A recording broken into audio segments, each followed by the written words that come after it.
Governor, how you doing? How are you? A minute? Yep. What do you think of the meeting today? It was good. What do you think of the tractors outside? Oh, they were fine, except they're a hell of a lot fancier tractor than what I got, I can tell you that. Do you think that there's more that you could be doing, your office could be doing to get this water curtailment issue taken care of? I mean, like I said, I probably made 40 phone calls talking to farmers all over the state on both sides. And that's why I put that September 1 and October 1 deadline in, so we never ever have to do this again during the growing season. Because the farmers know ahead of time, and that happens all over the state.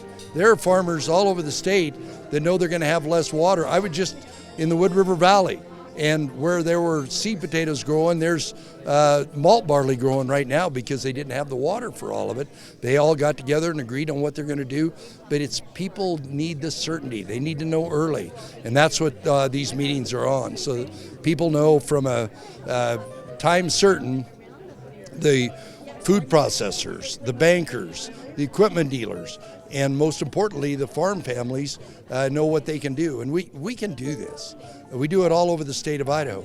This is, to Frank's point, this was a big one, but that was kind of the agreement in 2016 that if something didn't happen, there was going to be a curtailment. But they all knew that was coming. It was very untimely, but it won't happen again, I guarantee you that. That was my next question. What can you say to prevent this so that we don't have to talk about this in a year, every year? Oh, no, we'll talk about water forever. We'll talk about it, but so that these farmers aren't facing this. To this magnitude, it'll, because, and you know, some of the issues like averages, some of the issues like the model, all the things I talked about, they're working those out. You know, we had some people in 2015 that just thumbed their nose at the agreement and didn't do anything. Now we've got them all into water districts to where that can be enforced. So we've done some really good things, but this obviously brought everything to a head.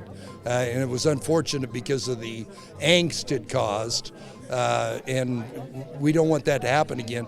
And that's why I'm giving a hard deadline to the people that are negotiating, to the department, to come up with a plan that's executable going into the, but you know, what if we have a year where there's no snow?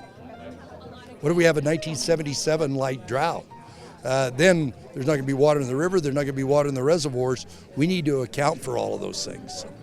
All right, thanks. You running for re-election? It's too early, too early. I'm still digesting my dessert. And I'm assuming you're endorsing Trump. Yes. Okay. All right. Thank you, sir.